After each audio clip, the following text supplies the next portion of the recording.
He was my only child that I knew for sure was going somewhere. He's never smoked, never been in any trouble. Him and his brother had started a business where they were selling hoodies in school. I've been doing this long enough to realize. Right from the start, the stakes couldn't be higher: prison or a coffin. The judge sees the pattern, and he's not here to sugarcoat it. This isn't just about Lutz, about saving a young life spiraling out of control. If he keeps getting away with this stuff, he's either going to end up in prison or in a casket. Don't shake your head, because you have no idea.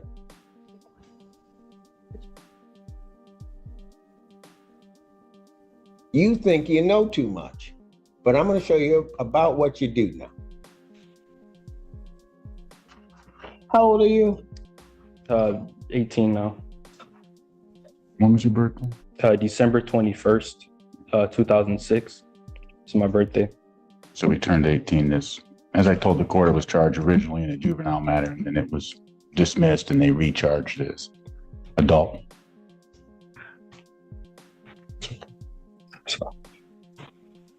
You understand, young man, that you are facing a life offense. Yes, sir. Yes, Your Honor. You understand that? Yes, Your Honor. And it's taken a lot for me to... Did you catch that? He just turned 18 and he's already looking down the barrel of a life sentence. At that age, most are choosing colleges. He's facing years behind bars. Think about how fast things can change. Like, to realize what position I am in, and I don't think you get it.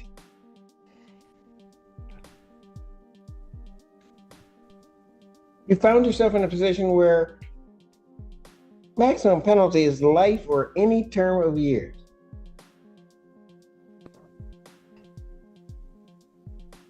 Have you graduated high school? No, sir. No, you haven't even graduated high school and you're facing a life offense.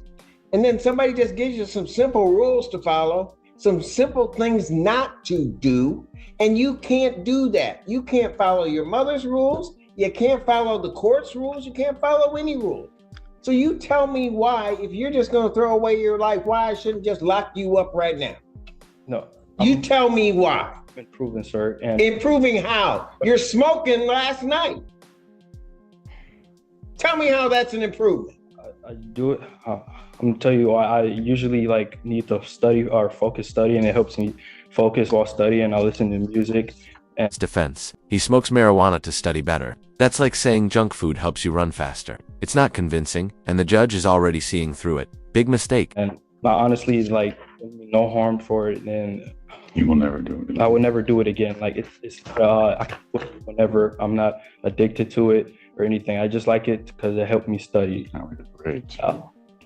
I got good. My grades are improved now. Back since I've been out, I've been having. Did you tell your mother you needed something to help you study?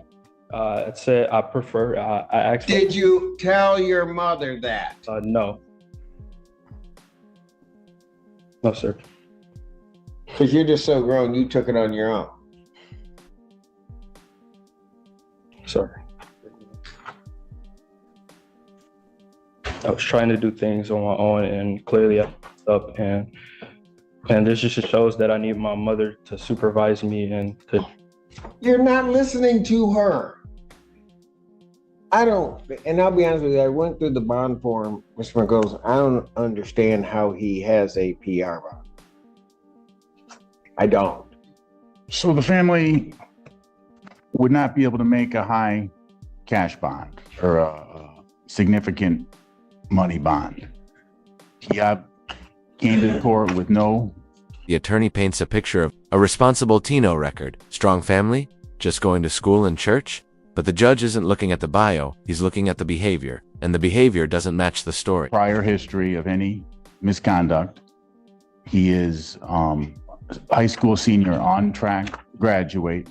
I explained to the magistrate how the family has all come together to take care of this, help assist this young man through this time. He's on a tether, on house arrest. All he is able to do is go to school and church. And I believe those are the two places that he's gone to. Yeah, those are two places that I've only been. He is not a risk of committing any offenses, not a risk of Yes, he is. any. Because he did it already. It's possible, and not to excuse anything here, Judge, but it's possible that I didn't explain the conditions sufficiently to this young man. How's that feel with your sword in your chest? I don't think I understand the court. I don't mind attorneys falling on the sword for their client, Thank but you. this young man is not listening. He is not. He is just going to decide to do things his way. And I think his problem is he's running to the wrong judge to try to do stuff his own way. Understood, Judge. I would suggest that perhaps if he were to test regularly and prove to Your Honor that he does respect the court, does understand what he needs to do. You know, Mr. Margolis, I don't mean to interrupt you. No worries. It's almost not so much about respecting the court, although I do require that. But you know, I'm sitting up there watching on the Zoom screen and I see his mom just standing beside her child. And it's the fact that you don't respect her that is really irritating me. And because of that, you're not even doing the things to respect yourself.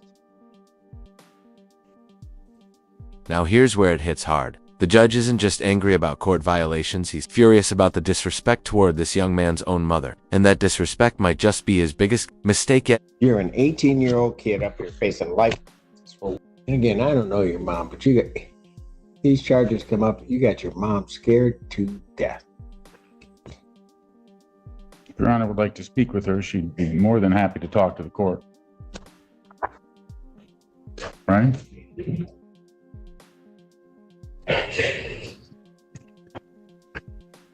I'll tell you what, I'll hear from mom on my name.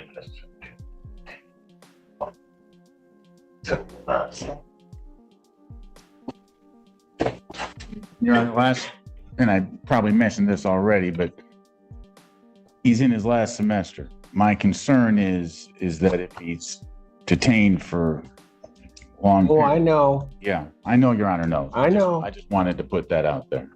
And You know what? If I don't care about his education, about his life, if he doesn't care, why should I? I think he does care. I think he's just made some mistakes. And He's improved. not listening. He's never talked to you before. Oh, I can tell. Meaning he's listening to you, Judge.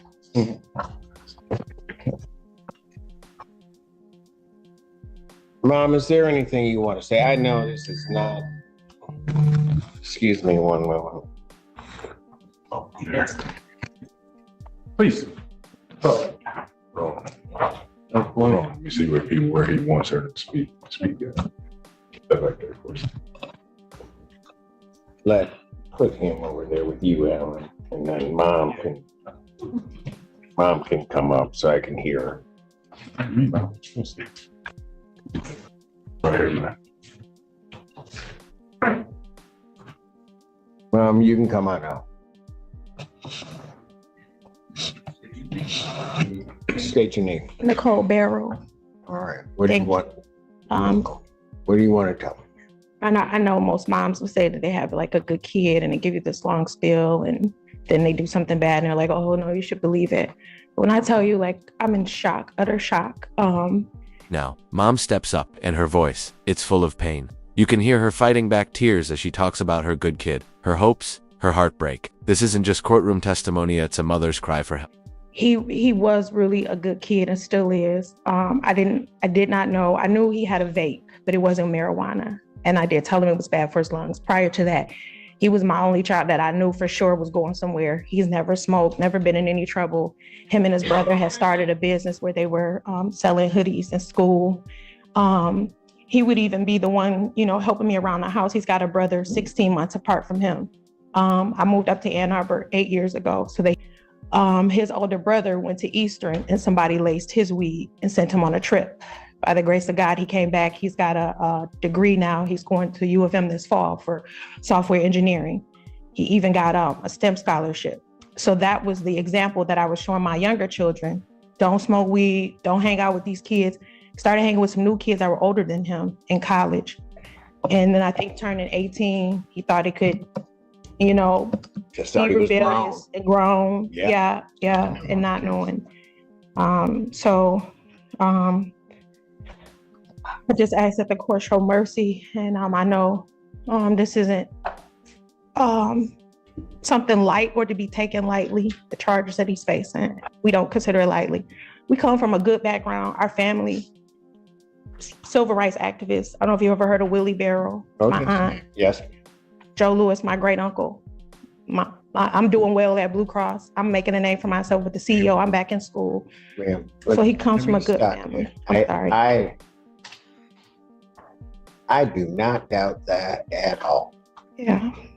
So this is hard. I do not doubt that you as a mom have tried to do everything within your power to give him the tools and everything else so he could succeed.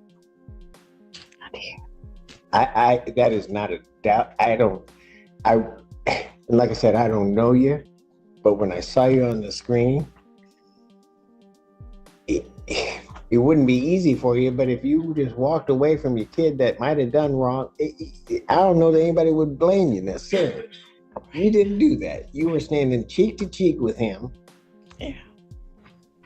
So understand any decision that I make, it's no reflection on you. Sure. I understand. But what I also understand is I've been doing this long enough to realize if he keeps getting away with this stuff, he's either going to end up in prison or in a casket. Don't shake your head because you have no idea.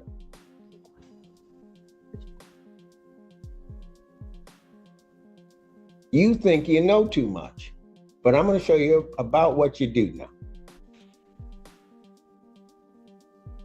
Mom, is there anything else you want to tell me? He thought marijuana was legal and he could do that. And then they didn't tell us the probation. I know it's wrong, but they didn't give us restrictions or to anything to him. And I think he didn't know it because that's what he said coming in. I know it's not helpful. I got you.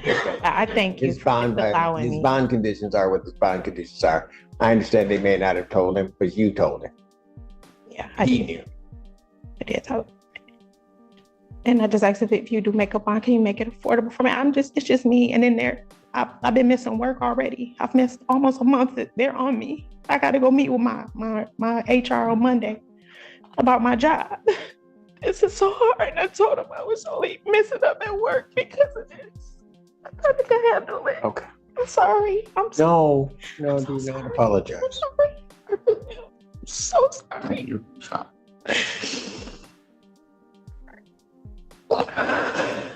What time's your appointment on Monday? In the morning when I go to work at 8 a.m. I work in Medicare Advantage out of the Blue Cross. It'll be 2 years in May. What time do you get out of work? 4:30. You're right. All right. Okay. And you work, how far is it from your work to here? It takes me about 45 minutes. To get here? Yeah. All right. Okay. Thank you. Thank you. Anything else from either side before I do what I'm going to do? Your Honor, the people's original request was for $25,000. That was before the people were aware of the new violation with the marijuana. This time, people will be requesting refunded for the violation. I know the court indicated that I'd gone through the bond request form. I know my colleague did a fantastic job outlining all the facts. I did just want to again emphasize the severe injuries and assault that occurred on one of the victims here with the broken nose, chipped tooth. She was bitten her hand as she was trying to fight the defendant for control of the car keys. I think remand is appropriate at this time.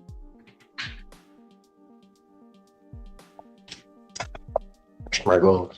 I have nothing additional to add, Judge. This isn't the time to talk about the facts. We do have compelling defense to this case, but I'm not going to get into them now. This is a first offense, first charge of the lifetime for this young man. The family does not have money to pay a high bond. If Your Honor was going to change the bond, I would suggest something in the range of $10,000 to $25,000, 10% if possible. But if I make it higher than that, then family doesn't have it. And then he doesn't graduate. Correct. And everything's a mess. Correct. Man, anything you want to say? Hold on. Me. I just want to say that I do learn from my mistakes.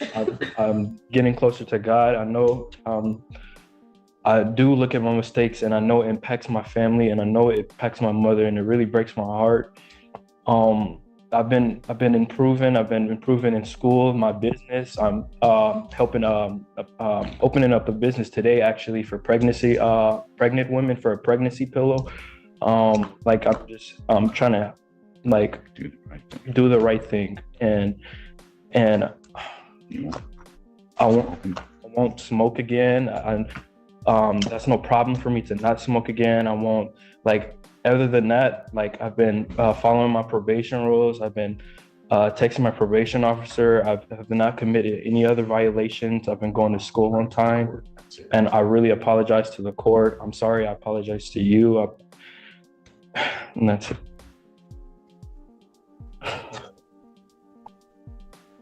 There's something. So I'm sitting there listening to your mother, and then understand something. You will never, ever possess the right to break her heart. You just don't have that right.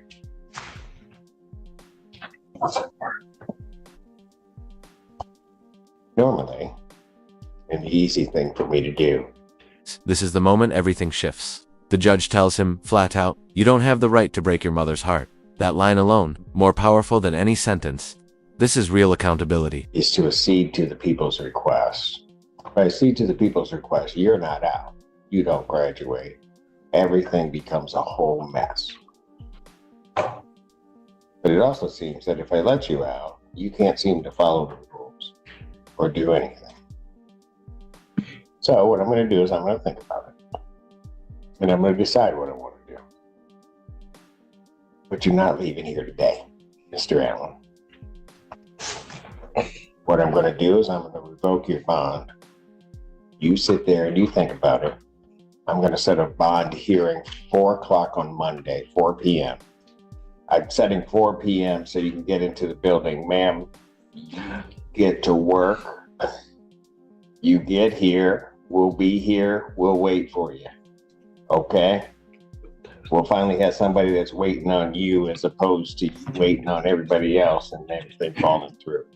But what you're going to do, young man, since you can't seem to understand what kind of life you're kind of headed to, you ever been in jail? Yeah. For how long? They put me in here for 4 days. On this case, Judge. Well, you're going to be back in. And then when come Monday, you might just stay in. You have nobody to blame for this but you.